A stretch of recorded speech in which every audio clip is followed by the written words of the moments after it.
A centripetal force is a force that makes a body follow a curved path. Its direction is always orthogonal to the motion of the body, and towards the fixed point of the instantaneous center of curvature of the path. Isaac Newton described it as a force by which bodies are drawn or impelled, or in any way tend, towards a point as to a center. In Newtonian mechanics, gravity provides the centripetal force responsible for astronomical orbits. One common example involving centripetal force is the case in which a body moves with uniform speed along a circular path. The centripetal force is directed at right angles to the motion and also along the radius towards the center of the circular path. The mathematical description was derived in 1659 by Dutch physicist Christian Huygens. Formula: the magnitude of the centripetal force on an object of mass m moving at tangential speed v along a path with radius of curvature r is, whereas the centripetal acceleration, the direction of the force is toward the center of the circle in which the object is moving, or the osculating circle. The speed in the formula is squared, so twice the speed needs 4 times the force. The inverse relationship with the radius of curvature shows that half the radial distance requires twice the force. This force is also sometimes written in terms of the angular velocity omega of the object about the center of the circle, related to the tangential velocity by the formula so that expressed using the orbital period t for one revolution of the circle. The equation becomes in particle accelerators. Velocity can be very high, so the same rest mass now exerts greater inertia, thereby requiring greater force for the same centripetal acceleration. So the equation becomes, where is called the Lorentz factor. Analysis of several cases. Below are 3 examples of increasing complexity, with derivations of the formulas governing velocity and acceleration. Uniform circular motion. Uniform circular motion refers to the case of constant rate of rotation. Here are 2 approaches to describing this case. Calculus derivation in 2 dimensions. The position vector, which has magnitude and directed at an angle above the x-axis, can be expressed in Cartesian coordinates using the unit vectors and assume uniform circular motion, which requires 3 things. The object moves only on a circle. The radius of the circle does not change in time. The object moves with constant angular velocity around the circle. Therefore, where is time? Now find the velocity and acceleration of the motion by taking derivatives of position with respect to time. Notice that the term in parenthesis is the original expression of in Cartesian coordinates. Consequently, negative shows that the acceleration is pointed towards the center of the circle, hence it is called centripetal. While objects naturally follow a straight path, this centripetal acceleration describes the circular motion path caused by a centripetal force. Derivation using vectors. The image at right shows the vector relationships for uniform circular motion. The rotation itself is represented by the angular velocity vector omega, which is normal to the plane of the orbit and has magnitude given by, with theta, the angular position at time t. In this subsection, d theta dt is assumed constant, independent of time. The distance traveled d of the particle in time dt along the circular path is which, by properties of the vector cross product, has magnitude rho theta and is in the direction tangent to the circular path. Consequently, in other words, differentiating with respect to time, Lagrange's formula states, applying Lagrange's formula with the observation that omega r equals 0 at all times, in words, the acceleration is pointing directly opposite to the radial displacement r at all times, and has a magnitude, where vertical bars denote the vector magnitude, which in the case of r is simply the radius r of the path.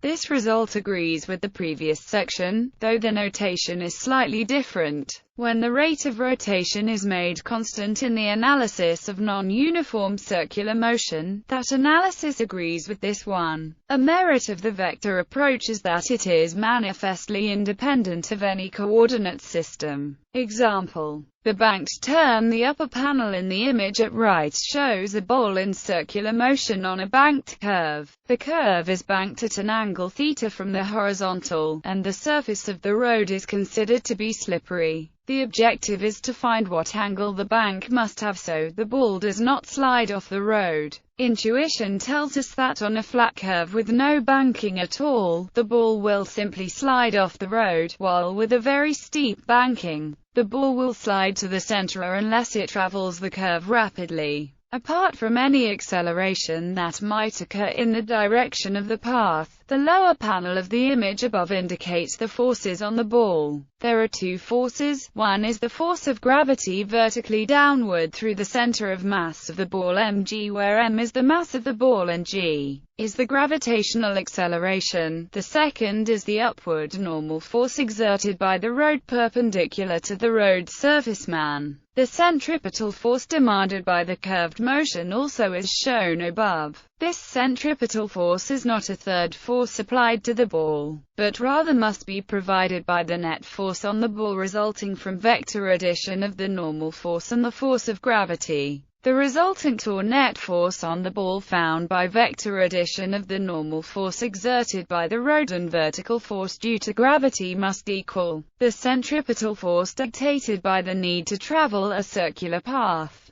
The curved motion is maintained so long as this net force provides the centripetal force requisite to the motion. The horizontal net force on the ball is the horizontal component of the force from the road, which has magnitude Fh equals m sin theta. The vertical component of the force from the road must counteract the gravitational force. Fv equals m cos theta equals mg, which implies m equals g cos theta. Substituting into the above formula for Fh yields a horizontal force to be. On the other hand, at velocity v on a circular path of radius r, kinematics says that the force needed to turn the ball continuously into the turn is the radially inward centripetal force Fc of magnitude. Consequently, the ball is in a stable path when the angle of the road is set to satisfy the condition, or, as the angle of bank theta approaches 90 degrees, the tangent function approaches infinity, allowing larger values for v, 2, r. In words, this equation states that for faster speeds the road must be banked more steeply, and for sharper turns the road also must be banked more steeply, which accords with intuition. When the angle theta does not satisfy the above condition, the horizontal component of force exerted by the road does not provide the correct centripetal force, and an additional frictional force tangential to the road surface is called upon to provide the difference. If friction cannot do this, the ball slides to a different radius where the balance can be realized. These ideas apply to air flight as well. See the FAA Pilot's Manual. Non-uniform circular motion as a generalization of the uniform circular motion case. Suppose the angular rate of rotation is not constant.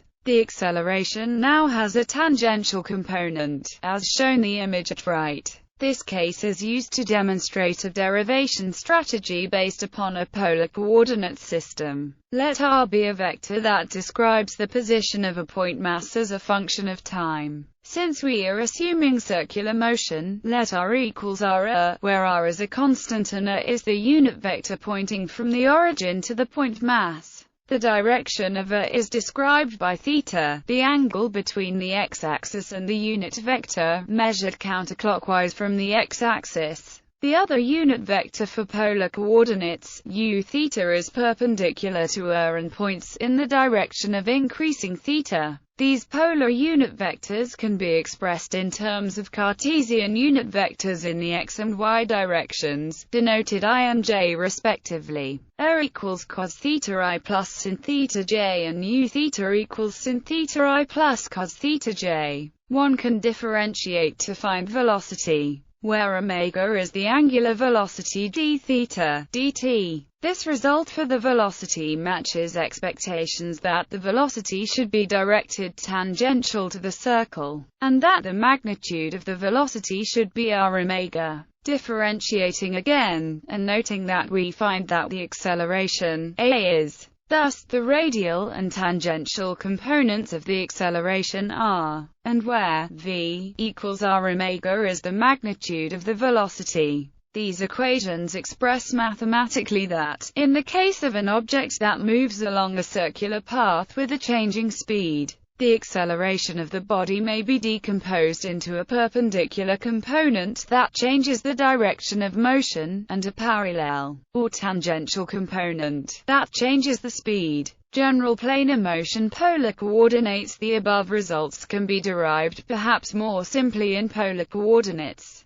and at the same time extended to general motion within a plane, as shown next. Polar coordinates in the plane employ a radial unit vector u rho and an angular unit vector u theta, as shown above. A particle at position r is described by, where the notation rho is used to describe the distance of the path from the origin instead of r, to emphasize that this distance is not fixed, but varies with time. The unit vector u rho travels with the particle and always points in the same direction as r. Unit vector u theta also travels with the particle and stays orthogonal to u rho. Thus, u rho and u theta form a local Cartesian coordinate system attached to the particle, and tied to the path traveled by the particle, by moving the unit vectors so their tails coincide, as seen in the circle at the left of the image above. It is seen that u rho and u theta form a right-angled pair with tips on the unit circle that trace back and forth on the perimeter of this circle with the same angle theta as r. When the particle moves, its velocity is to evaluate the velocity. The derivative of the unit vector u rho is needed. Because u rho is a unit vector, its magnitude is fixed, and it can change only in direction, that is, its change u rho has a component only perpendicular to u rho. When the trajectory r rotates an amount d theta, u rho, which points in the same direction as r, also rotates by d theta. See image above. Therefore, the change in u rho is, or in a similar fashion, the rate of change of u theta is found. As with u rho, u theta is a unit vector and can only rotate without changing size,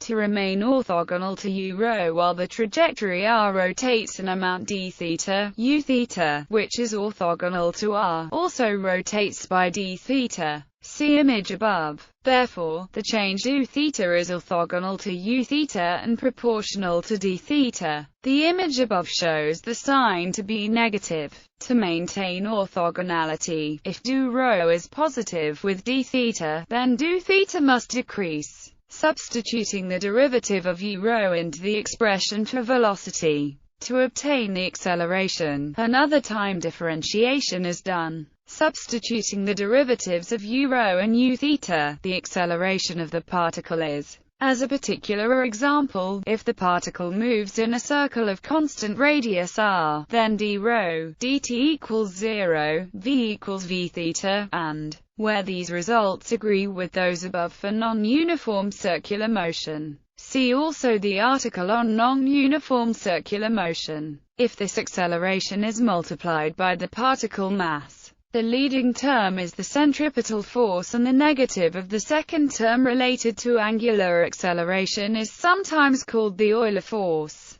For trajectories other than circular motion, for example, the more general trajectory envisioned in the image above, the instantaneous center of rotation and radius of curvature of the trajectory are related only indirectly to the coordinate system defined by u rho and u theta, and to the length r equals rho. Consequently, in the general case, it is not straightforward to disentangle the centripetal and Euler terms from the above general acceleration equation. To deal directly with this issue, local coordinates are preferable, as discussed next. Local coordinates. By local coordinates is meant a set of coordinates that travel with the particle, and have orientation determined by the path of the particle. Unit vectors are formed as shown in the image at right, both tangential and normal to the path. This coordinate system sometimes is referred to as intrinsic or path coordinates or NT coordinates, for normal tangential, referring to these unit vectors. These coordinates are a very special example of a more general concept of local coordinates from the theory of differential forms. Distance along the path of the particle is the arc length s, considered to be a known function of time. A center of curvature is defined at each position s located a distance ρ from the curve on a line along the normal Un. The required distance ρ at arc length s is defined in terms of the rate of rotation of the tangent to the curve, which in turn is determined by the path itself. If the orientation of the tangent relative to some starting position is theta, then ρ is defined by the derivative d theta, ds. The radius of curvature usually is taken as positive while the curvature kappa is assigned quantity. A geometric approach to finding the center of curvature and the radius of curvature uses a limiting process leading to the osculating circle. See image above. Using these coordinates, the motion along the path is viewed as a succession of circular paths of ever-changing center, and at each position s constitutes non-uniform circular motion at that position with radius ρ. The local value of the angular rate of rotation then is given by, with the local speed v given by. As for the other examples above, because unit vectors cannot change magnitude, their rate of change is always perpendicular to their direction. Consequently, the velocity and acceleration are, and using the chain rule of differentiation, with the tangential acceleration in this local coordinate system, the acceleration resembles the expression for non-uniform circular motion with the local radius ρ, and the centripetal acceleration is identified as the second term. Extension of this approach to three-dimensional space curves leads to the Frenet-Serret formulas. Alternative approach. Looking at the image above, one might wonder whether adequate account has been taken of the difference in curvature between ρ and ρ in computing the arc length as ds equals ρ d theta. Reassurance on this point can be found using a more formal approach outlined below. This approach also makes connection with the article on curvature, to introduce the unit vectors of the local coordinate system. One approach is to begin in Cartesian coordinates and describe the local coordinates in terms of these Cartesian coordinates. In terms of arc length s, let the path be described as. Then an incremental displacement along the path ds is described by, where primes are introduced to denote derivatives with respect to s. The magnitude of this displacement is ds, showing that this displacement is necessarily tangent to the curve at s, showing that the unit vector tangent to the curve is, while the outward unit vector normal to the curve is. Orthogonality can be verified by showing that the vector dot product is 0. The unit magnitude of these vectors is a consequence of eq. 1. Using the tangent vector, the angle theta of the tangent to the curve is given by, and the radius of curvature is introduced completely formally as. The derivative of theta can be found from that for sin theta, now, in which the denominator is unity. With this formula for the derivative of the sine, the radius of curvature becomes, where the equivalence of the forms stems from differentiation of eq. 1. With these results, the acceleration can be found, as can be verified by taking the dot products with the unit vectors at and Un. This result for acceleration is the same as that for circular motion based on the radius ρ. Using this coordinate system in the inertial frame, it is easy to identify the force normal to the trajectory as the centripetal force and that parallel to the trajectory as the tangential force. From a qualitative standpoint, the path can be approximated by an arc of a circle for a limited time, and for the limited time a particular radius of curvature applies. The centrifugal and Euler forces can be analyzed on the basis of circular motion with that radius. This result for acceleration agrees with that found earlier. However, in this approach the question of the change in radius of curvature with S is handled completely formally, consistent with a geometric interpretation, but not relying upon it, thereby avoiding any questions the image above might suggest about neglecting the variation in ρ.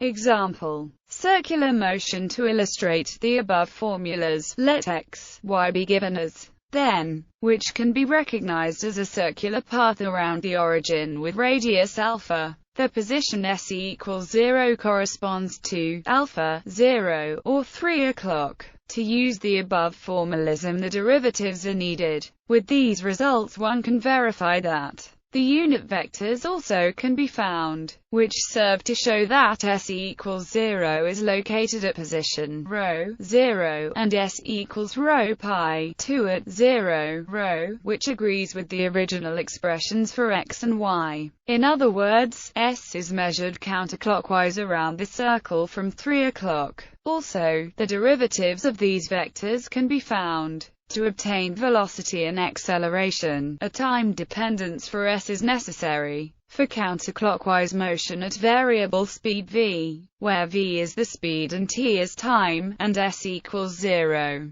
then, where it already is established that alpha equals ρ, this acceleration is the standard result for non-uniform circular motion.